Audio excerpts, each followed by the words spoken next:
Assalamualaikum warahmatullahi wabarakatuh. Kembali lagi bersama sahabat Sams Channel, sahabat pelajar kita semuanya.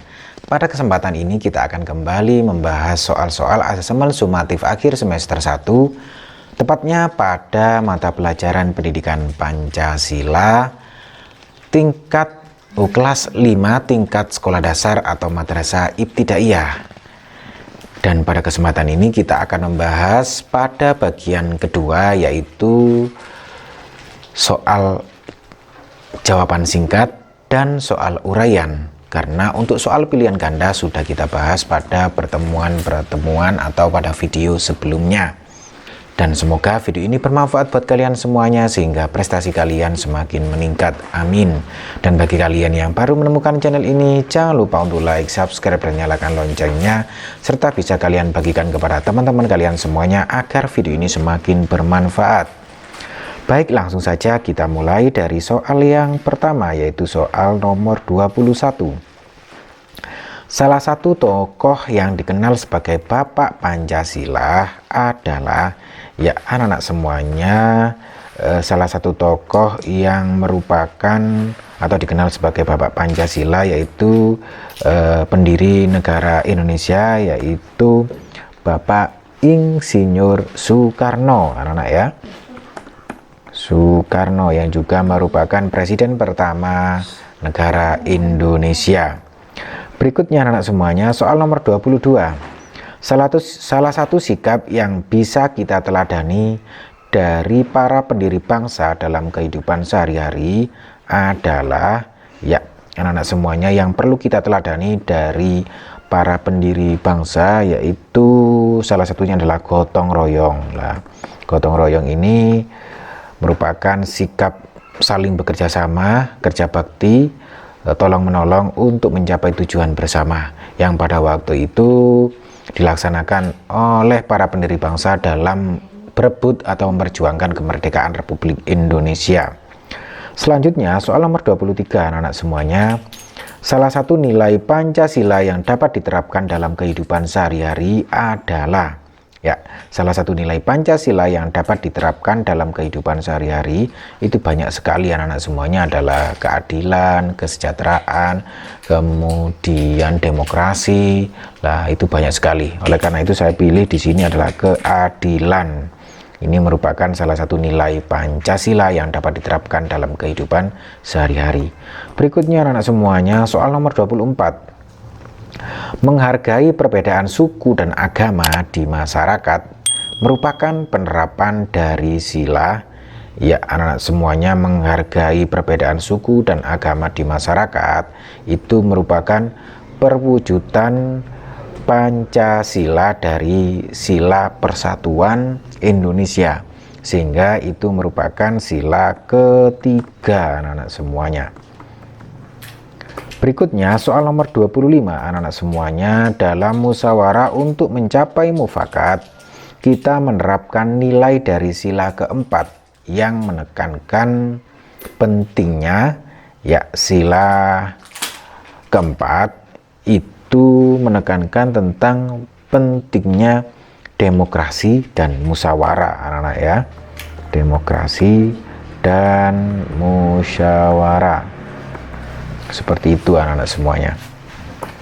Selanjutnya soal nomor 26 anak-anak semuanya, norma yang mengatur perilaku anggota keluarga di rumah disebut norma sosial anak-anak ya, norma sosial, karena ini mengatur perilaku anggota keluarga di rumah. Jadi ini merupakan norma sosial. Selanjutnya soal nomor 27 anak-anak semuanya, ya nomor 27, salah satu fungsi norma adalah sebagai titik-titik yang memberikan batasan terhadap perilaku yang dianggap baik dan buruk. Ya anak-anak semuanya, salah satu fungsi norma adalah sebagai pedoman, ya, sebagai pedoman yang memberikan batasan terhadap perilaku yang dianggap baik dan buruk. Jadi di sini jawabannya adalah sebagai pedoman. Selanjutnya soal nomor 28 anak-anak semuanya, saya scroll ke atas. Norma titik-titik berfungsi untuk mengatur perilaku yang berhubungan dengan hukum dan peraturan yang ditetapkan oleh pemerintah. Contohnya adalah larangan mencuri. Ya, anak-anak semuanya di sini larangan mencuri. Lah, itu tentunya sangat jelas sekali itu adalah norma hukum. Jadi jawabannya adalah norma hukum. Jadi di sini norma hukum berfungsi untuk mengatur perilaku yang berhubungan dengan hukum dan peraturan yang ditetapkan oleh pemerintah.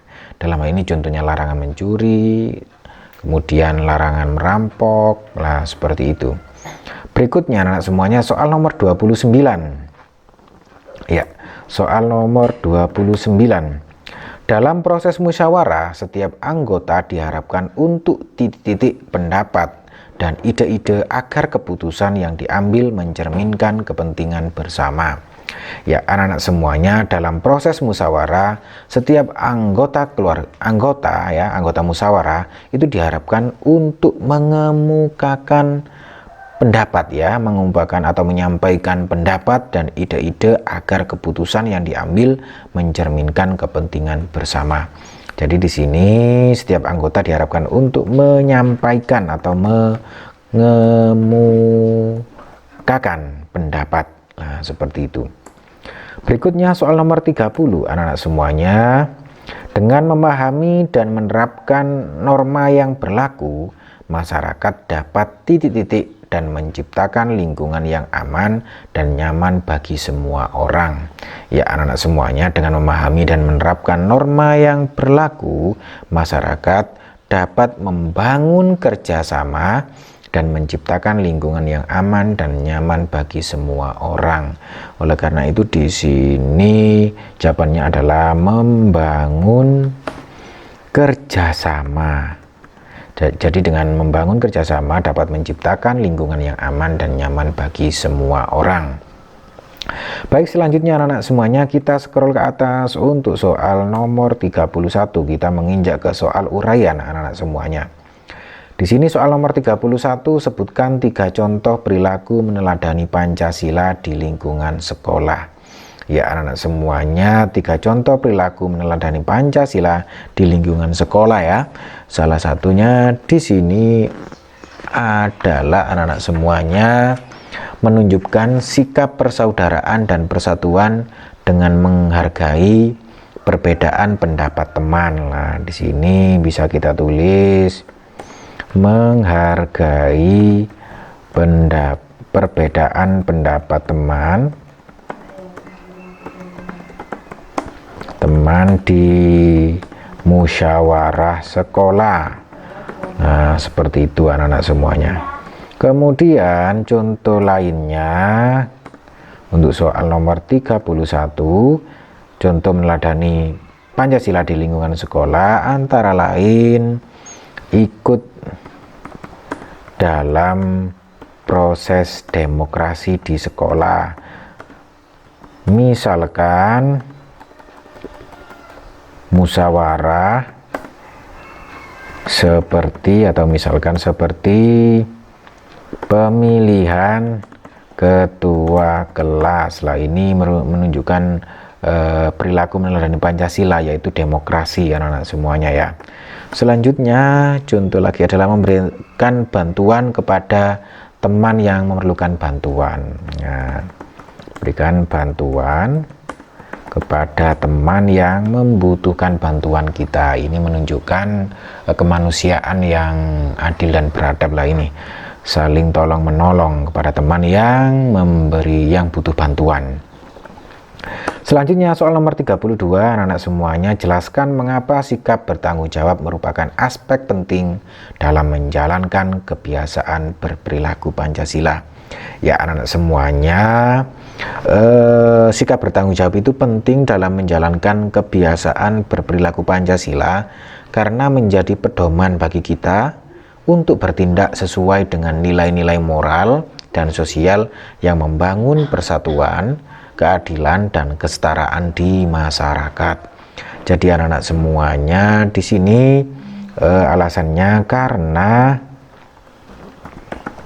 menjadi pedoman bagi kita untuk bertindak sesuai dengan nilai-nilai moral dan sosial yang membangun persatuan, keadilan,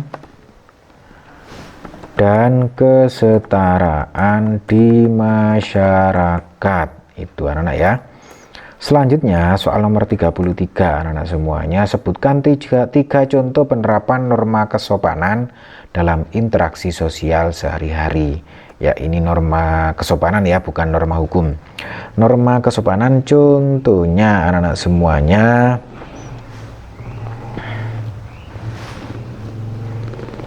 mengucapkan salam. Nah, itu mengucapkan salam. Nah, itu dan menyapa orang lain. Nah, seperti itu merupakan norma kesopanan dalam interaksi sosial sehari-hari. Kemudian berbicara dengan sopan. Nah, berbicara dengan sopan itu merupakan norma kesopanan. Kemudian menyampaikan pendapat dengan tidak menyinggung orang lain. Nah, ini juga merupakan norma kesopanan anak-anak semuanya. Selanjutnya soal nomor 34, jelaskan mengapa pelaksanaan norma dapat memperkuat hubungan antar warga. Ya anak-anak semuanya, pelaksanaan norma itu dapat membuat hubungan antar warga lebih kuat karena semua orang itu sepakat pada aturan yang sama, sehingga kita saling percaya, merasa terhubung, dan bekerja sama dengan baik. Oleh karena itu saya tulis di sini untuk jawaban soal nomor 34 bahwa pelaksanaan norma dapat membuat hubungan antar warga lebih kuat karena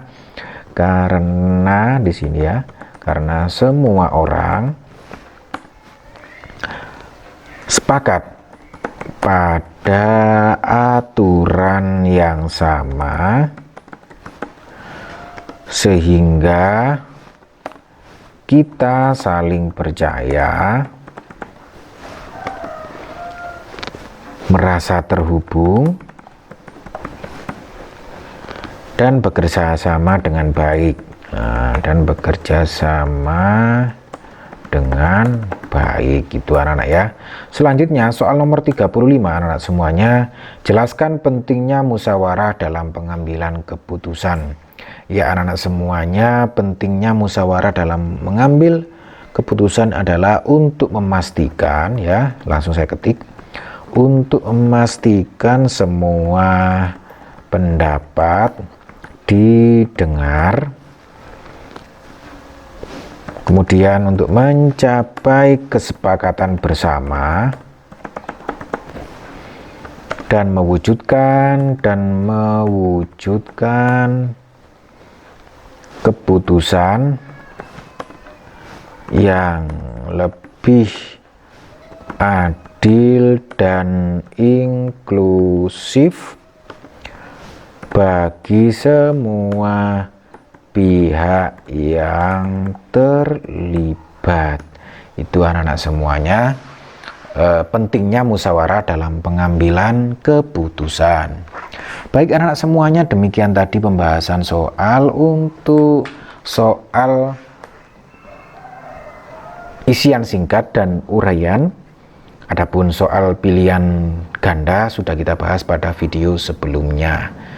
Dan bagi kalian yang baru menemukan channel ini, belibet, jangan lupa untuk like, subscribe, dan nyalakan loncengnya, serta bisa kalian bagikan kepada teman-teman kalian semuanya agar video ini semakin bermanfaat. Sampai ketemu lagi di pembahasan-pembahasan soal berikutnya. Wassalamualaikum warahmatullahi wabarakatuh.